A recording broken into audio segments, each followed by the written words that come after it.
जय हिंद, जय जोहार। छत्तीसगढ़ के संगवारी हो मोर। देखा आज मैं धमाकेदार क्वेश्चन लेके आए हैं पुलिस के, और कई क्वेश्चन पिछले बार पुलिस में आ चुके हैं। आज के क्वेश्चन बहुत ही सटीक रही और मजेदार रही। और जे मतलब पुलिस के कोर्स बेच लेना है 8435342829 में कॉल कर सकता है। हवन के हॉस्टल वार्डन के बेच कल से शुरू होने वाला है, 13 तारीख से शुरू होने वाला है। और हमन के अग्निवीर भर्ती के भी क्लास 13 तारीख से शुरू होने वाला है। जे मतलब भी बेच लेना है हमन के ऐप ला डाउनलोड कर लिया 10 on 10 कोचिंग क्लास। नीचे डिस्क्रिप्शन में मैं लिंक दे दिया। और जेला पुलिस के का लेना है, टेस्ट सीरीज लेना है, बहुत ही कम फीस में टेस्ट सीरीज मिल जाएगी हमारे ऐप में जाके तुमन मीट कर लिया है ना। आज देखता ना मन, ठीक है, पुलिस के धमाकेदार क्वेश्चन जो पिछले बार आए हुए हैं, ठीक है, एमा कई क्वेश्चन पिछले बार आए हुए हैं। आज ओमा के क्वेश्चन हमन देखा था किस टाइप से क्वेश्चन पुलिस में आते। भारतीय संविधान के अनुसार संघ की कार्यपालिका शक्ति किसमें निहित होती है? तो भारतीय संविधान के अनुसार देखिए, पहला ऑप्शन है राष्ट्रपति, दूसरा है प्रधानमंत्री, तीसरा मंत्री मंडल और चौथा इनमें से इन सभी में, है ना। तो याद रखना, भारतीय संविधान के अनुसार संघ की कार्यपालिका शक्ति राष्ट्रपति में निहित होती है।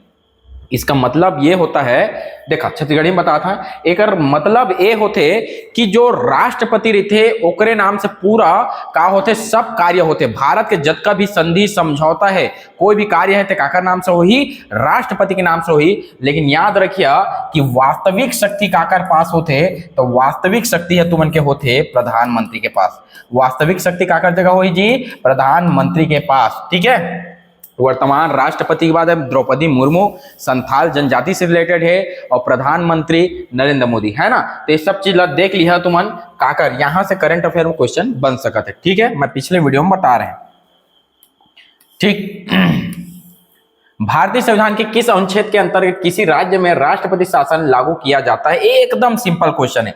देखा, तीन चीज होते भाई, एक होते राष्ट्रीय आपात, दूसरा होते राष्ट्रपति शासन, और दूसरा होते वित्तीय आपात, है ना। पहला क्या होते राष्ट्रीय आपात, दूसरा होते राष्ट्रपति शासन, तीसरा होते वित्तीय आपात। तेकर तुम्हारा ट्रिक याद है 352, 52 4 56 और 56 4 60, ठीक है। याद रखिए, राष्ट्रीय आपात 352 अनुच्छेद के तहत लगते, राष्ट्रपति शासन 356 के अंतर्गत लगते, और वित्तीय आपात 360 के अंतर्गत होते। आज तक भारत में वित्तीय आपात नहीं लगे हैं, ये बात तुमन याद रखिया, ठीक है। याद रखिया, एमा कौन सा रही आर्टिकल 356, ठीक है। राष्ट्रीय आपात राष्ट्रपति शासन काकर अंतर्गत रखते हैं, 356 के अंतर्गत, ठीक है। नेक्स्ट क्वेश्चन में चलाता हूं, संगवारी हो। देखा, भारत के राष्ट्रीय गीत Vande Mataram, most important question है। भारत के राष्ट्रीय गीत वंदे मातरम किस उपन्यास से लिया गया है? तो भारत के देखिए, कभी भी हमन प्रार्थना में जावा तो हमारा दो चीज गवावा है, एक राष्ट्रगान गवावा है और एक राष्ट्रीय गीत गवावा है। याद रखा, राष्ट्रगान जन गण मन, ठीक है। राष्ट्रगान कौन है? जन गण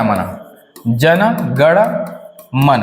और जनगण मन ला गाय में कतका सेकंड लागते?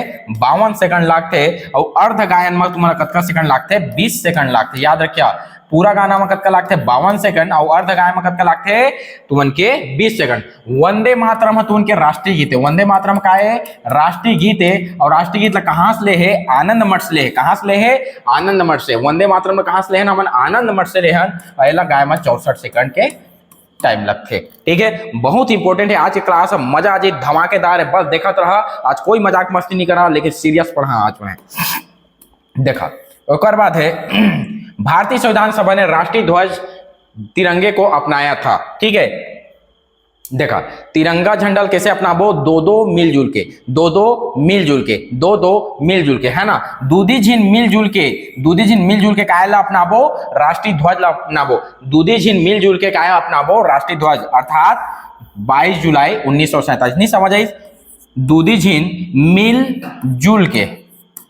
मिलजुल मतलब का होते है? जुलाई। मिलजुल के काला अपनाबो राष्ट्रीय ध्वज, 22 जुलाई 1947, ठीक है। एक बाद है, नेक्स्ट क्वेश्चन है, भारतीय राजनीतिक व्यवस्था में इनमें से कौन सर्वोच्च है? हमारे देश में का सर्वोच्च है? राजनीति में चाहे कुछ में रहे, याद रखा हमारे देश में सर्वोच्च है का है संविधान। का है जी? संविधान। संविधान से ऊपर राष्ट्रपति के पद भी नहीं है, ठीक है। और संविधान के संरक्षक कहलाते सुप्रीम कोर्ट है। संविधान के संरक्षक कहलाते सुप्रीम कोर्ट। देश में कितना सुप्रीम कोर्ट है? एक सुप्रीम कोर्ट है। कहां है? दिल्ली में, याद रखिए, ठीक है। और कब बन रही सुप्रीम कोर्ट? 28 जनवरी 1950। कब बन रही से?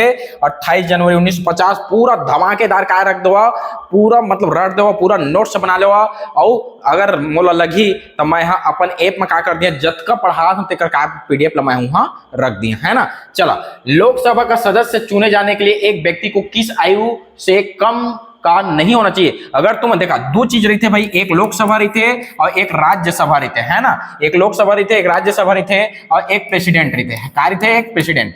देखा, कोई भी नियम कानून बनते या तो लोकसभा में पहले जाए या तो राज्यसभा में पहले।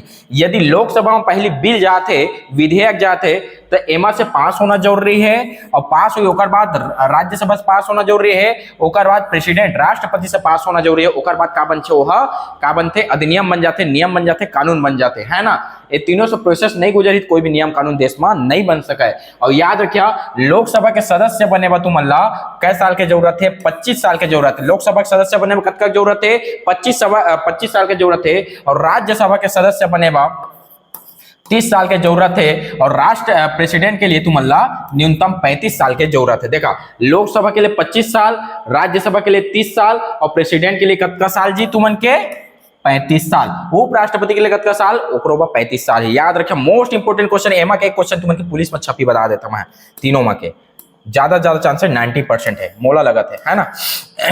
स्यादवाद का दर्शन किसने स्थापित किया था? स्यादवाद का दर्शन किसने स्थापित किया था? तो स्यादवाद का सिद्धांत दिया था हमारे महावीर जी ने। किसने दिया था जी? महावीर जी ने दिया था। स्यादवाद का सिद्धांत किसने दिया था? महावीर जी ने दिया था। नेक्स्ट क्वेश्चन पर चलते हैं। बिंबिसार का संबंध था, बिंबिसार का संबंध था मौर्य वंश, हर्यक वंश, गुप्त वंश, कुषाण वंश।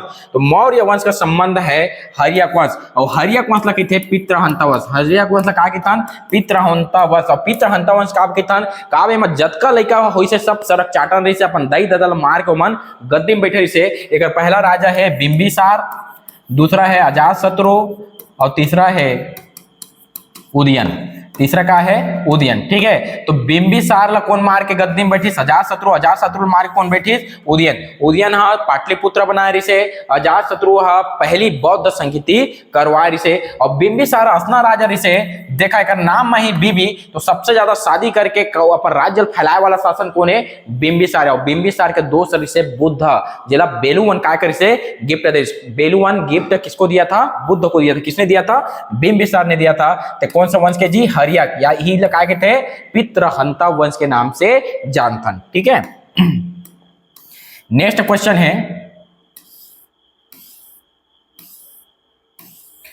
वाक्य सत्यमेव जयते किस उपनिषद से लिया गया है? तो याद रखिए, सत्यमेव जयते। देखो, सत्य बोलना है तो मुंड से बोलना है, सत्य बोलना है तो मुंड से बोलना है ना। तो सत्यमेव जयते कहां से लिया गया है? मुंडकोपनिषद से लिया गया है। और ये वेरी मोस्ट इंपोर्टेंट क्वेश्चन है, वेरी आईएमपी क्वेश्चन है, ठीक है। तो याद रखिए, मुंडकोपनिषद से क्या लिया गया है? सत्यमेव जयते लिया गया है शब्द को, है ना। याद रखना, मोस्ट इंपोर्टेंट क्वेश्चन है, ठीक। मोहनजोदड़ो को किस एक अन्य नाम से जाना जाता है? तो मोहनजोदड़ो को याद रखना, मोहनजोदड़ो का अर्थ होता है मृतकों का टीला। मतलब मोहनजोदड़ो ला अगर खोदत गिस ना, तो पूरा कंकाल ऊपर कंकाल ऊपर कंकाल मिलत गिसे आदमी के, ओकरे बाद मोहनजोदड़ो का के थे मृतकों का टीला भी कहा जाते। और यह सिंधु घाटी सभ्यता के सबसे बड़े राजधानी है मोहनजोदड़ो, है ना। याद रखिए, ठीक है। कहाँ है जी? कश्मीर में है, बोलता पाकिस्तान में, सॉरी, है ना। अशोक का अंतिम युद्ध कौन सा था? तो अशोक का अंतिम युद्ध था आपका, अशोक का अंतिम युद्ध था कलिंग का युद्ध, ठीक है। प्लासी का युद्ध तो जाना तो तुमन, है ना। एला छोड़ा, कलिंग के युद्ध हम याद रखिया, अशोक का पहली असना राजा रही से, जे कलिंग के युद्ध हम लाखों लोग अपन हाथ से मार दिस, लाखों लोग मार दिस। असना वो पूरा जमीन असना हो गई से कि तुमने ये समझ नहीं पाता कि मिट्टी एक खून है कि काकरो मां से की, है ना। अतका मतलब बहुत ही खतरनाक, बहुत ही खतरनाक। पहली बार प्रचंड रूप देखेगी से अशोक के। लेकिन वो लोग ओकर से उपगुप्त जब प्रवचन देते, उपगुप्त छोटे से लड़का है, जब बोला प्रवचन देते है ना कि अतने सारा तय जीव हत्या कर डारे हस तोला थोड़ा सा भी दुख नहीं लागा थे तोर एक जिन दाई रही से धम्मा ओला तोर भाई मन मिल के मारिस तय अपन 99 भाई के हत्या कर देस। लेकिन तय सोच 1 लाख आदमी तय मारे हस तो ओकर दाई होही, ओकर बहनी होही, ओकर नान लड़का होही, ओकर बूढ़ी माँ बाप होही, ओमन कैसे करही के तोला का हो जाते अशोकला पूरा दरिद्र मतलब पूरा द्रवित हो जाते मन से। और ओकर बाद क्या कर देते कलिंग युद्ध के पश्चात एक भी युद्ध नहीं करे अपन शस्त्र क्या कर देते त्याग कर देते और बौद्ध धर्म ला ग्रहण करते। और हृदय परिवर्तन के बाद 13वां शिलालेख में लिखे है, हृदय परिवर्तन के बाद कामा लिखे है 13वां शिलालेख में लिखा है, हृदय परिवर्तन के बाद कामा लिखे है 13वां शिलालेख और कलिंग युद्ध के विवरण कामा है 13वां शिलालेख में है। मोस्ट इंपोर्टेंट क्वेश्चन है भाई, याद रखें है ना। एक बाद योजना आयोग के स्थान पर नीति आयोग का गठन किया गया। देखा जैसे हमारे देश आजाद हुई ना तो हम लोग चरणबद्ध तरीका से हम लोग देश ला आगे बढ़ाना रही से ओकर लिए एक योजना के जरूरत रही से, पंचवर्षीय योजना के जरूरत रही से। ओकरे बाद योजना आयोग तो पहले ही से लेकिन योजना आयोग के नाम पर नीति आयोग कर दी से। और NITI Aayog most important question है 1/1/2015 ठीक है। और नीति आयोग के शब्द मैं बोला था नीति आयोग के फुल फॉर्म शब्द बताना है, नीति आयोग के फुल फॉर्म शब्द कमेंट करना है। मैं तुम्हें कमेंट के इंतजार करिया नीति आयोग के फुल फॉर्म का होते एक कमेंट के इंतजार करिया नीति आयोग है ना। और 1/1/2015 नोट कर लो और डेट ला है बहुत ही इंपॉर्टेंट डेट है ना ठीक है। एक बाद है भारत में हरित क्रांति के जनक किसे कहा जाता है तो भारत में हरित क्रांति के जनक एम.एस. स्वामीनाथन को कहा जाता है। भारत में हरित क्रांति के जनक किसको कहा जाता है जी एम.एस. स्वामीनाथन ठीक है। और पूरा विश्व में हरित क्रांति के जनक नॉर्मन बोरलॉग कहा जाता है ठीक है। नॉर्मल इंसान नहीं रिसे नॉर्मल है ना, नॉर्मन बोरलॉग बोर कर देते पूरा बोरलॉग है ना। और भारत में कौन है एम.एस. स्वामीनाथन ठीक है। 1966-67 में हरित क्रांति शुरू हुई से आज जो तुमन दवाई खातू छींचता ना खेत में ये जगह शुरू हो है, आज तुम धान ज्यादा पाता ना ये जगह शुरू हो है पहले समझा ओकरे फिर। लेकिन एक दिक्कत भी है कि कैंसर के रोग भी बहुत ज्यादा होते ठीक है। पूरा पंजाब में कैंसर ट्रेंड चला थे तुम ध्यान रखिया ठीक है। श्वेत प्रकाश को कई रंगों में विभाजित करने की प्रक्रिया का नाम क्या है। देखा एक प्रिज्म रही थे, जब प्रिज्म से श्वेत प्रकाश करते तो कै रंग में विभाजित हो जाते 7 रंगों में विभाजित हो जाते जेला कहते प्रकीर्णन। क्या कहते जी प्रकीर्णन। प्रकीर्णन के कारण क्या होता थे सूर्य के रंग अपन 7 रंगों में विभाजित हो जाते जेकर नाम का है बैजनी पीला है ना ठीक है। बैगनी जामुनी नीला हरा पीला नारंगी और लाल ये याद रखना बैजनी पीनाला में क्या हो जाते हैं विभाजित हो जाते हैं ठीक है। याद रखिए एक बाद है रतनपुर राज्य में कलचुरी शासक रघुनाथ सिंह को अपदस्थ कर रघु जी ने वहां पर कब नए प्रशासन को नियुक्त किया था। तो याद रखिए रघुनाथ सिंह कार्य से डोकरा रही से अपन बेटा के मरे से बहुत ज्यादा दुख रहा थी से। वही समय भास्कर पंथ छत्तीसगढ़ में जब उड़ीसा में आक्रमण करते तो फिर छत्तीसगढ़ में आक्रमण करते चले हाथ है ना दोनों में आक्रमण कर देते। और ये गलत है ना रघुनाथ सिंह को अपदस्थ कर रघु जी ने वहां पर कब नए प्रशासन को नियुक्त किया है ना। तो 1941 में क्या होते 1941 में भास्कर पंथ के आक्रमण होते और 1941 में भास्कर पंथ के आक्रमण होते और वो कहते थे कल्याणगिरी गोसाई यहाँ अपन मुख्तियार नियुक्त करके वह चले जाते भास्कर पंथ। और 1941 से 1945 तक यहाँ रघुनाथ सिंह बस जिंदा रहते ओकर बाद क्या हो जाते मराठा बन के शासन हो जाते ठीक है भाई। तो याद रखिए 1941 में कौन आक्रमण कर से भास्कर पंथ। एक बाद है वेदों में वर्णित बस्तर का नाम क्या है तो वेदों में वर्णित बस्तर का नाम है दाक्षिक दिक ठीक है। सर्दी आए तो जोर जोर से छींक, सर्दी आए तो जोर जोर से छींक ठीक है। क्या बोले मैं हाँ सर्दी आए तो जोर जोर से छींक क्योंकि बस्तर को कहते हैं दाक्षिक दिक, क्योंकि बस्तर को कहते हैं वेदों में दाक्षिक दिक। सर्दी आए तो जोर जोर से छींक क्योंकि बस्तर को कहते हैं वेदों में दाक्षिक दिक ठीक है। एक बाद हम चला था नेक्स्ट क्वेश्चन में ठीक है। 1930 के रुद्री नावगांव आंदोलन के प्रथम टोली के नेता कौन थे तो याद रखिए रुद्री है ना रौद्र रूप काकर में थे नान जे आदमी रहते भारी एकदम गुस्सेला रहते नान रुद्रा है ना छोटे लाल है ना नान छोटे छोटे आदमी नहीं रहे भारी गुस्सेला रहते है ना छोटे छोटे आदमी कार्य थे भारी गुस्सेला रहते। रुद्री नावगांव के कौन रही से बाबू छोटे लाल श्रीवास्तव कार्य से कर नेता ठीक है। 1920 में बीएनसी मिल्स राजनांदगांव ऐतिहासिक श्रमिक हड़ताल निम्नलिखित में से कितने दिनों तक चली? याद रखिए, एक आंसर है 36 दिन। पहली 37 दिन भी ले रही है, लेकिन अब 36 दिन लेते और 36 दिन मार क्या है का भारत में सर्वाधिक दिन तक चलने वाला हड़ताल कौन रही से? BNC Bengal Nagpur cotton mill में राजनांदगांव में सर्वाधिक दिन तक प्यारेलाल ठाकुर कार्य से नेतृत्व करता। प्यारेलाल है ना भाई, राजनांदगांव में हो रही से, ठीक है, बीएनसी कॉटन मिल में।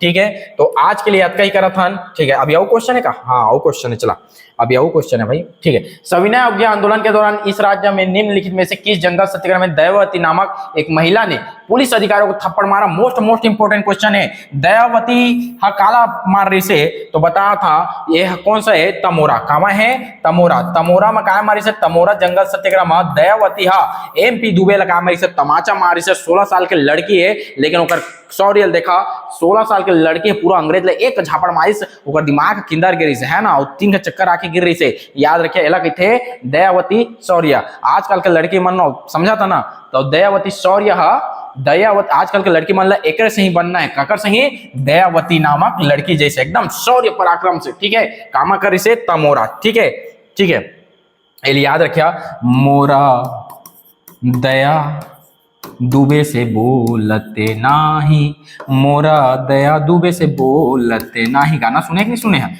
तो मोरा मतलब तमोरा, दया मतलब दयावती, और दुबे एमपी दुबे काम मारी से तमाचा मारी से। मोरा दया मुँह से दो, मोरा दया दुबे से बोलते नाही। रट लिया भाई, है ना, मोरा पीएमओ से बोलते नहीं।